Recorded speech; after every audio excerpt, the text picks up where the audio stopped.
Hello and welcome. My name's Gemma and this is episode 3 of the Snuggly Stars podcast. So hello to any newbies that have tuned in and welcome. I hope you like. If you do, please could you like the video and subscribe. And a huge thank you and hello to any returning viewers. Last episode, at the time of making it, we had 6 subscribers and there are now 30. So thank you so much for subscribing. It really makes me smile. I want to say a massive thank you, and it really means a lot to me, to anyone that's commented or liked the videos, or again the same on any of the pictures on Instagram. It really means a lot to me. It's amazing how a few seconds of someone else's time can bring me so much joy that lasts a lot longer than just a few seconds. So again, thank you so much and keep tuning in. You can find me on Instagram as Snuggly Stars, as well as Ravelry. You can find me as Snuggly Stars on there. I've made a group on Ravelry and that goes alongside this podcast, and again that's called Snuggly Stars, and there's a section or a thread on there that's called questions. So if you ever have any questions for me, things you'd like to know, random stuff about me perhaps, I don't know, you can put them in there and I will endeavour to reply to you on that thread, or indeed answer the question on one of the future podcasts. So I just wanted to let you know. So we've got Instagram, Ravelry, and of course YouTube. So thank you again for tuning in. It really does mean such a lot to me. Let's just go through some of the things that I've been up to. Today I've had huge fun dyeing yarn. Now you've seen in, possibly if you've watched some of the other episodes, that I've dyed some of my own Harry Potter themed yarns and some various other ones as well, and I do enjoy it. It's a huge learning curve. I don't necessarily 100% know what I'm doing, but I do like the idea of experimenting and seeing what you get at the end. And worst case, you ruin some yarn. But so far, fingers crossed and touch wood, I have not ruined any yet. Everything that I have made, I would class as usable. I want to mention, if you're going to dye your own yarn and you're not sure what to do, and what I did is I looked it up on YouTube, Chemknits. I will put the information below for you to have a look. I'll put a link.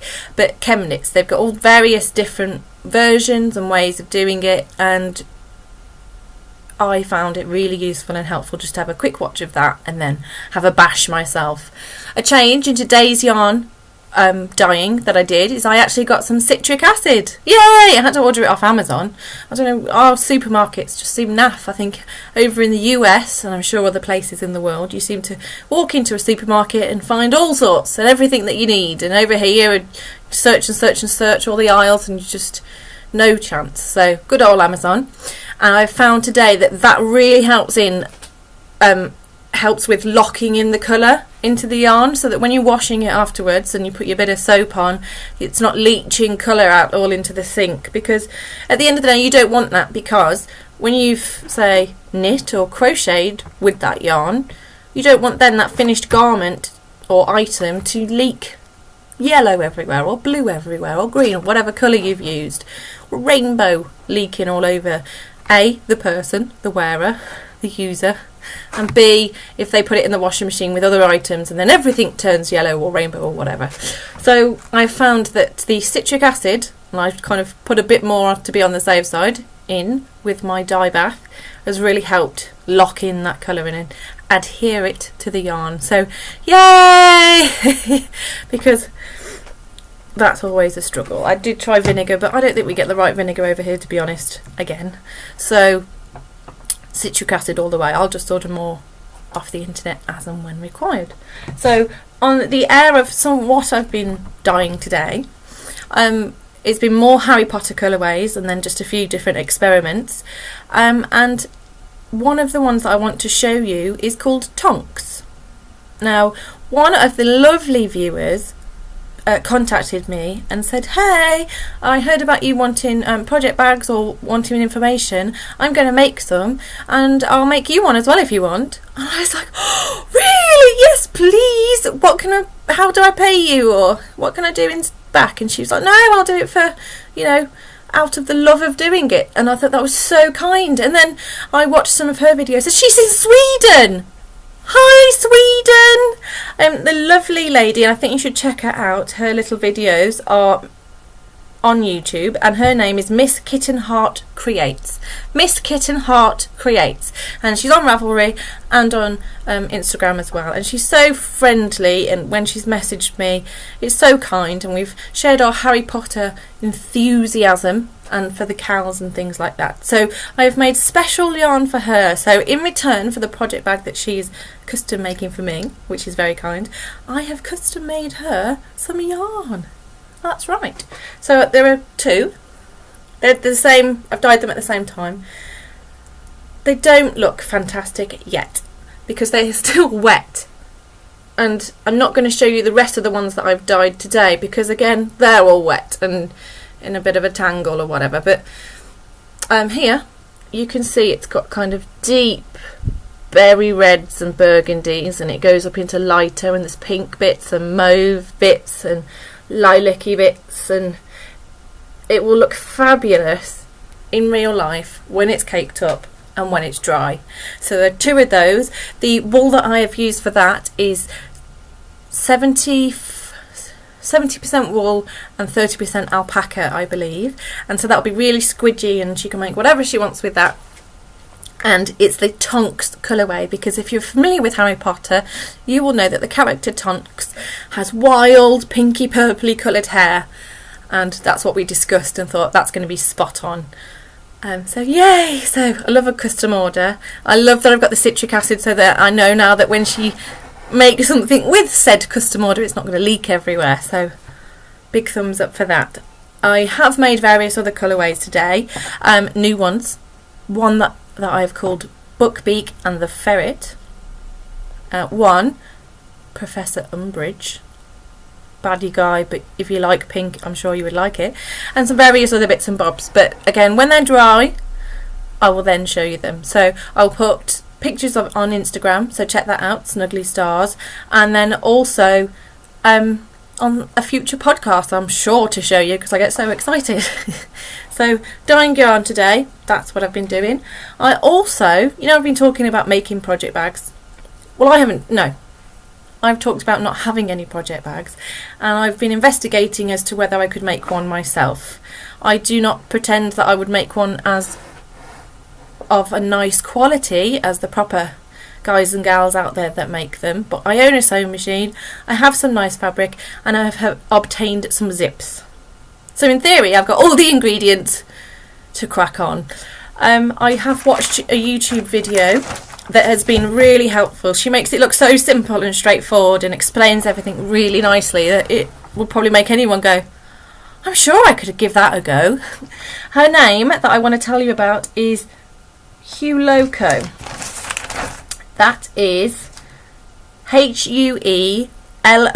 Hueloco, and her name is Nicole. And if you have a look on YouTube for how to make your own holiday bag tutorial, it shows there how to make a project bag, and she does it really nicely.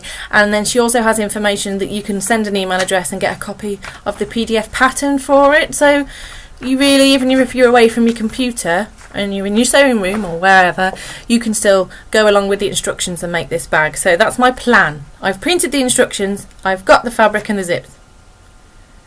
Now I've just got to smush it all together and hope for the best. So let me show you some of the fabric that I've got, and let me know what you think. Is it going to work? Is it not? I don't know. I've had this fabric for years. You're talking 5 or 6 years. It was a present. It was a fat quarter bundle, and it's Cath Kidson fabric. Oh, it smells so nice, because last night I washed it all, and then I have ironed it, you wouldn't really know, and I've dried it, but I'll dye it again when I'm sewing. And I think there were like 8 different panels of that size, so I've just got a couple to show you, or there's 4 to show you, and the others you'll see in future. But it's real Cath Kidson fabric, not full Cath Kidson fabric, and it's like a thick woven cotton. So I was thinking, would I need interfacing for that? Do you think if I used an outer and an inner, so the lining and the outer being of the same fabric? I think I've got enough fabric wise if I either made panels or whatnot to make a decent sized project bag, one that's bigger than just for socks, so one that you could put a sweater in, for example, or a blanket or a shawl, because I crochet as well as knit, you know. I was thinking, well, I've got these pretty fabrics, I haven't paid for them, they were a gift, I've had them for years, so rather than them festering in the wardrobe, as it were, why not try them out? So I'm going to give it a go. I've currently got 2 14-inch zips, one tealy one and one red one, so they'll go with some of the other fabrics that I've got too. And at some point this week I hope to give it a go. I've got all the cutting mat and rotary cutter and big ruler and all that stuff, so I've got the stuff, I just don't have the confidence really. That and my sewing machine, I just don't get on with it. So if anyone's got any suggestions for a nice sewing machine that's sturdy enough to sew through multiple layers of fabric and not cry, and to not break every 5 seconds, and to stop having a hissy fit, and that'll be me and the machine when I get to that point. If anyone's got any suggestions for a nice sewing machine, that'd be great, because it just, that's why I think I get put off. I've made skirts for Isabella before, and I've made a little top and bits and bobs like that, simple things, and cushion covers, but I've never sewn a zip. It's quite funny, all this like podcast and knit along lark is making me do all sorts of things that I've never done before, so that's good. I just probably have a fear of being rubbish and then feeling as a failure. I think that's what puts me off doing things. But you don't learn, and you're not going to win anything if you don't try. I'm not going to win anything from making a project bag, but I'll have a project bag and it'll be amazing, if not a bit wonky, who knows. So hueloco, the lady's called Nicole, check her out if you're interested in that sort of thing, because she's just really nice and explains things really well. Also, she has got videos for dyeing yarn. Hurrah! Now, I did watch those to learn about the citric acid. She uses acid dyes and I don't have those currently, but the principle of the temperatures and not agitating the yarn and how to wash it are brilliant, and it's all the same. So you could check her out if you want to learn a bit more on how to do these things yourself. So that's cool. I've also started listening to a podcast just in the background, so when I'm doing other things and I'm not sat knitting or sat with Willie or whatever, and that is the Knit More Girls podcast. Oh, they're so cute, they really are. They're just so friendly and like a cozy family, and it just makes you feel like you're in a little cozy warm snug listening to those girls. Now I'm listening to, I think on my iTunes it went back to like episode 131, it didn't go any lower than that, so I've listened to that and I'll just kind of listen to them as and when, but that's been nice. Another podcast that's on YouTube that I've been watching, and she makes me smile, is the Stranded podcast, and that is with Amy Edwards Green, and she's friendly. She is like an arty lady, and she's quite young, and she hand dyes her own yarns as well, so if you check out her podcast you'll see her information about that. And so she makes really pretty colours. I've got one of her yarns in my basket on Etsy, but with all my different purchases I might just have to sit in the basket for a while, but it looks really cool. Now Amy is into slightly fancier yarns. She doesn't really do commercial, I would say, from what I've watched, but I'm only on like episode 9, so if I find a new podcast that I like, I try and go right from the start and then work my way along. So if anyone's got any suggestions for other podcasts, that'd be great. As you're probably aware, I love Inside Number 23. Katie's phenomenal in everything that she does, so I'm still watching Vlogtober where possible. So they're fabulous and I love them. Now what I want to do is I'm going to show you some bits and bobs today and explain about a few things. First of all, what we're going to do is show you some bits that I've crocheted. Not recently, they're in the past, but within the last 6 months, one of the items, and one's a couple of years old. I just wanted to show you that because I talk a lot about knitting, but I do knit and crochet and weave and dye and spin.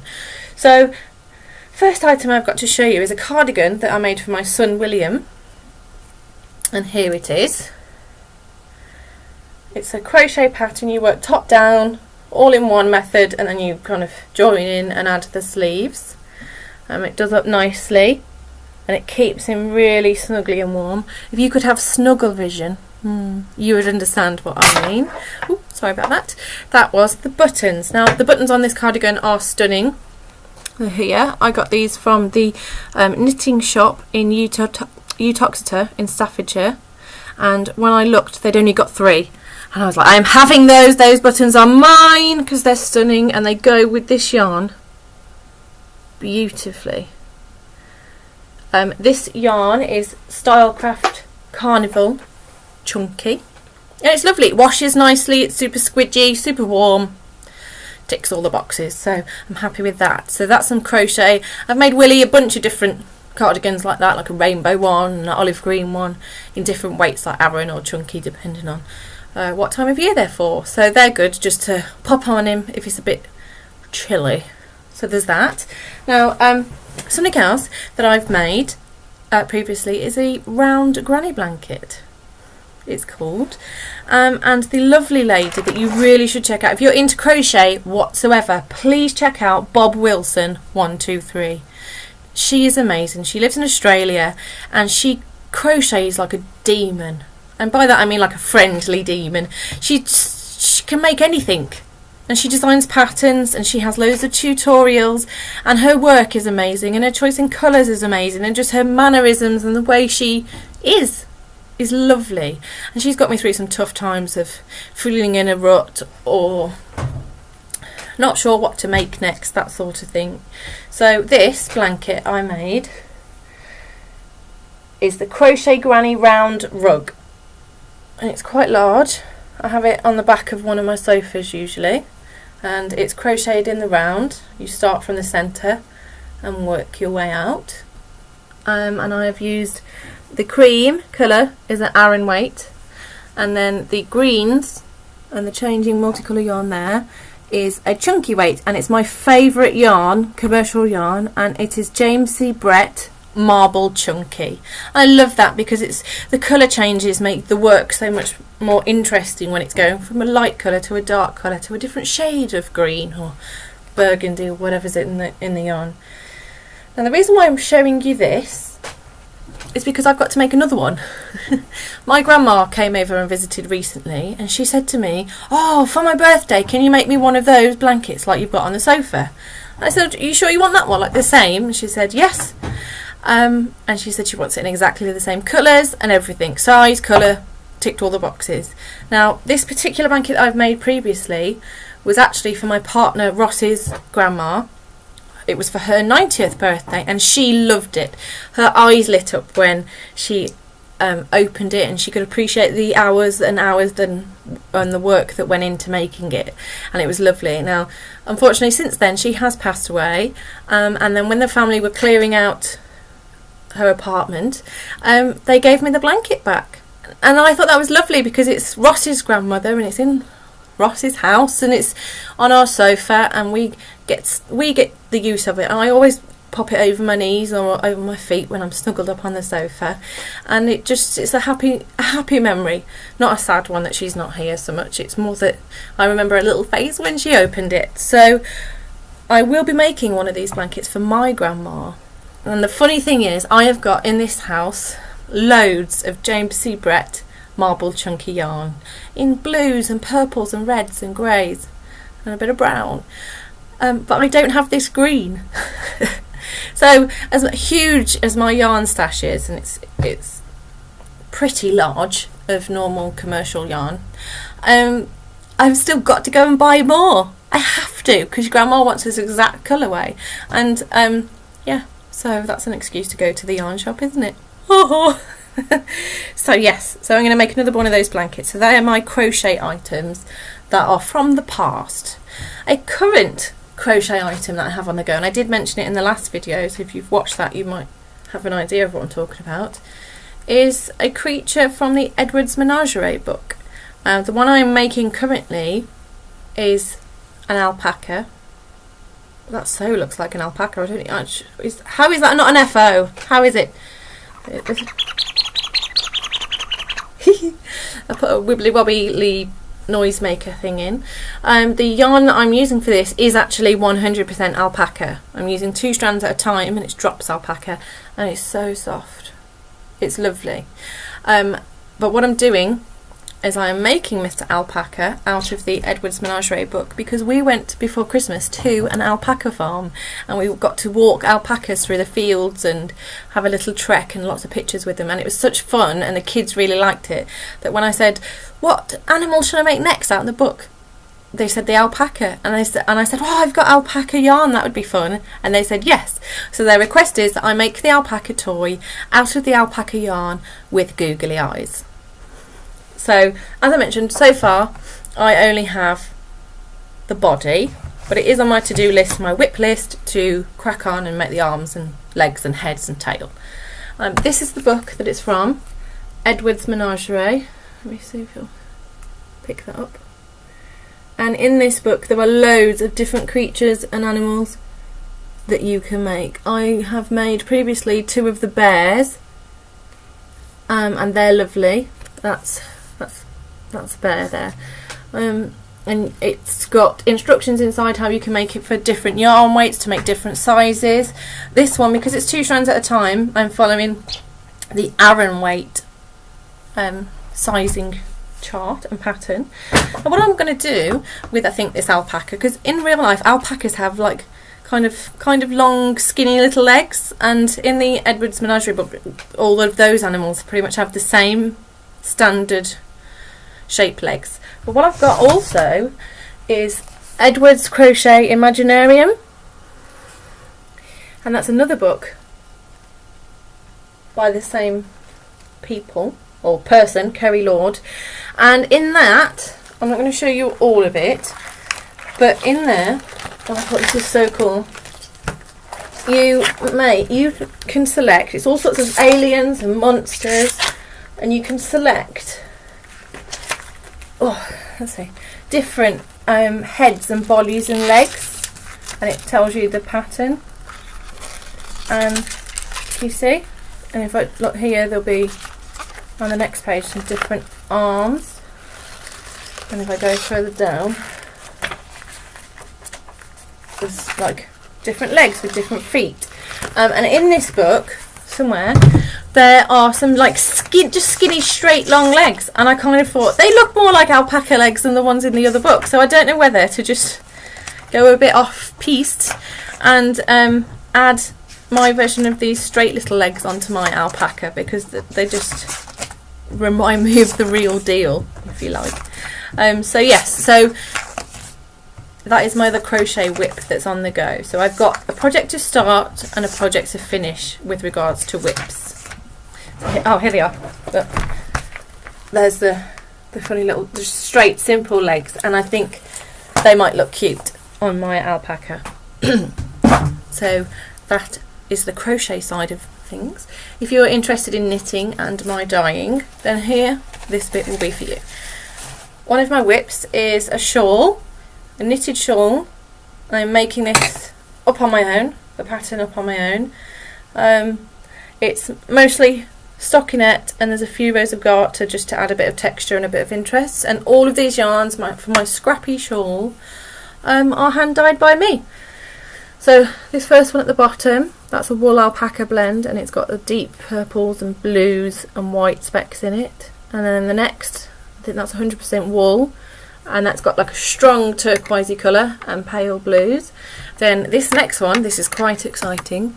This, you may recognise it, it's Polyjuice Potion. So, no it's not, it's Aragog. I've got Polyjuice Potion on the brain. Aragog. This yarn here, the speckledy beautiful one with purples and greys and blues and greens, is Aragog. So that's one of the Harry Potter ones that I've made myself, so I'm very proud of that, and I love how it's working up.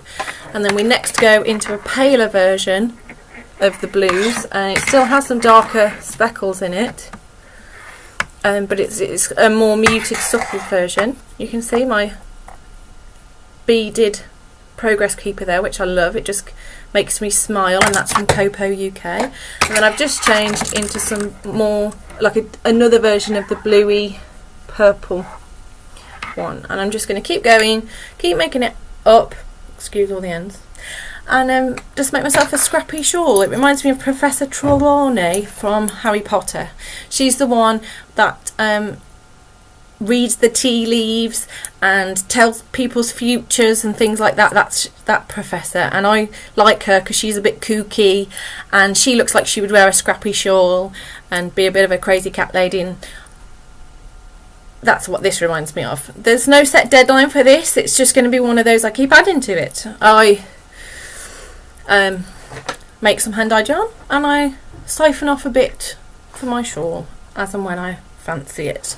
For this project I am using Knit Pro Zings in 4.5mm, and these ones are quite nice. I've got to say, I've got a pair of Knit Pro Zings that I've used from one of my other projects, and they're 3.25s, and the join here is horrible.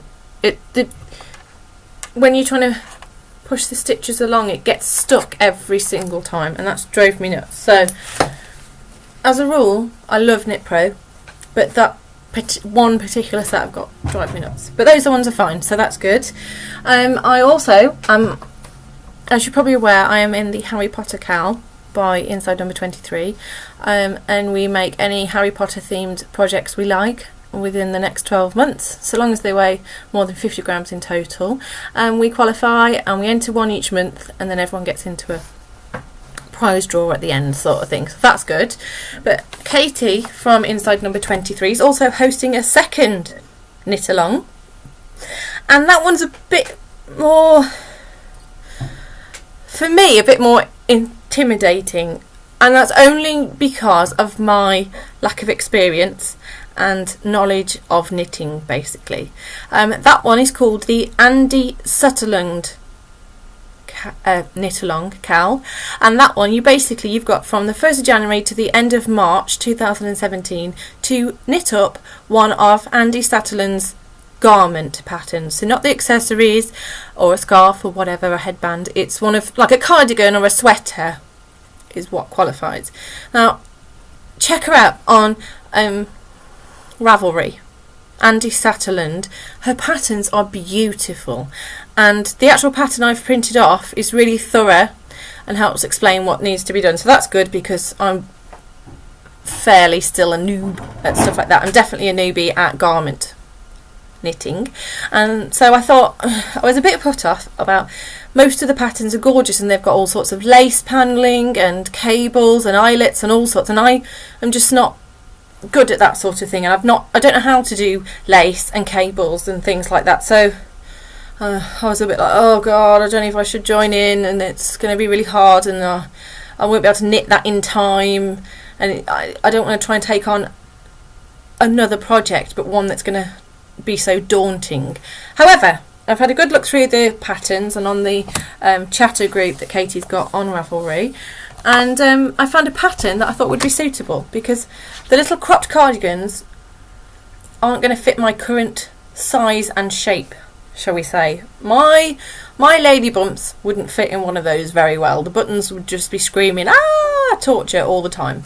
But I have found a pattern that I thought would fit me and would fit my skill set, and that is the How to Knit a Crop Sweater for Winter by Andy Sutherland. Now, this is a free pattern on Ravelry, and it's a cute little top that, I mean, she's got it with a skirt there. I think you could wear it with jeans or whatever combo you like, and so I've decided to give that one a go. I'm not going to cower away altogether. That is still a garment top for me that I've never made. There is some colour work changing on there that I've never done before, so let's give that a whack as well. Now, I've started it here. It's an Aran weight project, and this is the first part of the back panel. So if you hear my needles clickety clacking on the table, I am using a James C. Brett yarn. This is Aran, and it's rustic, so it's kind of a tealy colour, but it's got little flecks of red and stuff in it. So for the main part of the pattern I am using that, and I've just got to finish getting to the increases done, and then I can start it kind of, you start a shoulder bit and start a shoulder bit and join it, and then I think you work around the front and the body, as I understand it. So I'm just working on that bit by bit, and hopefully we'll get that done by the end of March. So another cowl that I'm part of, as well as all the sock ones. Now, so you've seen a few of my whips. I've not showed you every single whip that I have on the go because, as I said, I haven't got enough fingers to count them all on. And I think you guys will probably fall asleep. But something else I do have for you this week is a finished object. Yay! Oh, I'm so excited. Like yesterday, I finished my first ever pair of socks. A pair of socks. Not just one sock, not just half a sock, not 3/4 of a pair. I have got a whole pair of socks. So you have seen previously my one sock. So this is the one you've seen before when it's finished. But I have now finished his chum. So I now have a pair of socks. Yay! Dancing across the screen. Socks. So I finished them yesterday and I'm so pleased and proud of myself. I finished them yesterday. All the ends are sewn in and everything. I have also then washed them yesterday and they are now so much softer. The yarn is so much more soft and luscious and squidgy since it's been washed. As someone has advised me online, the sock has indeed stretched, because if you refer to episode 1 where Jack said but they're a bit too small and I was devastated, they do seem to have stretched out. So when I next see Jack, I will get him to try the pair of socks on and they should fit him nicely. And if not, worst case, they will be for Isabella or Willie anyway. So, but yes, I have my lovely pair of socks. So that's my first pair of socks, finished and complete, and I'm super chuffed and pleased, as you may be able to tell.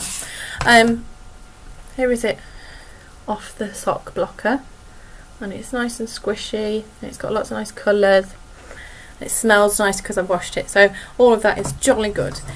Now I want to show you my sock blockers because they're not fancy or swanky. They're from eBay in the UK and they were £5 something, so under £6, and here they are. They are made of real wood, as it says in the description. You've got your vent holes, they're nice and thin, and they are foot/sock/leg shaped. So for now I have these and they're going to do the trick. I do want the wire sock blockers that you pretty much see in every other vloggers or podcasters videos. They're lovely wire, it just looks like an outline and it's got the hook on the top, and I love those. And the only place I found them in the UK you can get them from is Loop, and I've contacted Loop and the size that I need, the mediums, are out of stock. So I've contacted them and they said they will get them back in the future and they will let me know when. So I will get those eventually, but for now I've just got my cheap and cheerful eBay ones. Now I do like those, and I've coated them in 2 coats of coconut oil, and that's just soaked into the wood, and it should help protect them from obviously the water. You put in wet socks on them. And so I thought, well, I'll order another set for the kids' feet. So they've got a selection on there called child's sock blockers. So I've ordered them and they arrived today, but they're so teeny tiny. Look how diddy they are. Look, that's the grown-up one. And that's the child's one. I need to see when Willie gets home, but I think they might even be too small for Willie's feet. I probably should have got the old tape measure out on the go, but they are so cute. And you know what? They were £2.99 including postage. You can't really go wrong. If they are going to be too small for, say, Willie's feet, I might just decorate them. I could use my lovely gold leaf on them, so seal them off and gold leaf them and have them as a little decoration, because I just think they are adorable. And I'm not going to send them back. You're probably thinking, oh, why have you got stuff you don't even need? But if they don't fit, it's not worth the money sending them back for the sake of £2.99, and I think they're cute. So I have some baby sock blockers, but they're called child ones. That's why I ordered them. They're not supposedly baby size. So there you are. You've seen some of my whips. You've seen some of my new purchases. You've found out about some of the people I like to watch and listen to. There's always going to be more, because YouTube's massive, and the world's massive, and Instagram's massive, and Facebook's massive. Something I just want to ask you guys about. Have you used these before? The Addy 20 centimetre 2.5mm circular needles. They're for socks. And so far I've done a little bit of DPM work, and I've predominantly done magic loop. And then I've saw some other videos out there showing these teeny tiny needles, and you would just work round and round and round and round. And I thought, oh, is that going to be quicker than magic loop, because you've not got to keep pulling the cable through? But has anyone got any tips or hints or suggestions for using those? Is there a particular pattern, or does it not make a difference? Should you just do perhaps vanilla socks on them? I've got no idea. Now the thing with that, I do want to start another pair of socks with proper sock yarn that's thin, so fingering weight, and I have got that, and I have got the needles now, so I just need to give that a go and stop being a bit scared of it. I've still got my Harry Potter sock on the go, and that's kind of midway. So you've got the socks that I've made, and they're in Aran or worsted weight, and then the other Harry Potter socks that I'm making are in a sport weight, and then I want to go down one. Let's go low. So I don't know why do I get nervous about knitting? Why do I get nervous about sewing or knitting or a little bit of crochet, depending if it's more complicated? I don't know. I should probably just crack on and hope for the best, but I don't know. There's obviously some pressure I put on myself. So maybe by next episode, not promising nothing, I'll have more finished objects. I should do in the knit world. I might have more body parts for the alpaca, and I may have a project bag, or at least I will have cut it out. I can definitely do that. I love using my rotary cutter. So that's good. I'm not a new tea today. I'm only drinking the Twinings pomegranate again, and it's grown on me, that one, so not bad. I've dyed lots of yarn, so I'm going to hope for that to dry and then get Ross to help me untangle it if it is tangled, because he is the super scout and he's amazing at untangling knots and bunches of mess, so we do leave that to him predominantly. If it gets a bit hard for me, I say hard, i.e. I get frustrated and just want to break it into little bits. Right, that's it folks, for today. I just want to remind you guys of the giveaway that I'm hosting, or going to host. So last video, episode 2, when I was making that, we had 6 subscribers, and then when I checked today we had 30 subscribers. Yay! So thank you everyone that has subscribed, and if you're new and you're watching this, please subscribe if you like it, because it just means the world to me.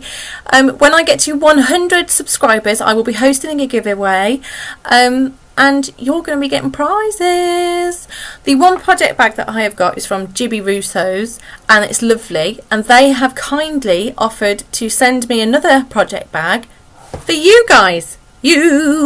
So basically, I get to 100 subscribers, I host a giveaway, and it'll probably be something like put a comment on the Ravelry thread, or on the comments on the particular video at the time. I will do random selection, and then there's a winner, and everyone's cheery, and there's something to look forward to. So I'm so excited. I mean, 30 subscribers seems like loads to me, so to get to 100 will just be mind-boggling. So get subscribing folks, and let's see if you can win a prize. It's worldwide, as long as you've got a postal address, you're in for a chance of winning. There's currently going to be that the bag that's coming from Jibbyroo Sews, and that's going to be lovely. The quality is amazing, so I'm excited for that. I don't know what the pattern's going to be like or anything, so it's a surprise. I'm also, now that I know I can colour fast my yarn and not have it leak, I will be putting in there some of my hand dyed yarn as part of the prize. So you might be thinking yay, or oh, for that. And I'm looking at collecting other bits and bobs where possible as well. So please like and subscribe the videos. Go back and watch them. I'm putting a playlist together of episodes. There'll be 1, 2 and 3 and any future ones. And yeah, please just have a nice day. Have a nice day. it's nice to be nice, so let's all just be nice and have a nice day. Alright, thank you again for watching, and any questions, put them in the Ravelry thread please, that'd be great, or you can feel free to comment below and I'll put links to places that I've mentioned in the down section below as well. So thank you again, and bye for now.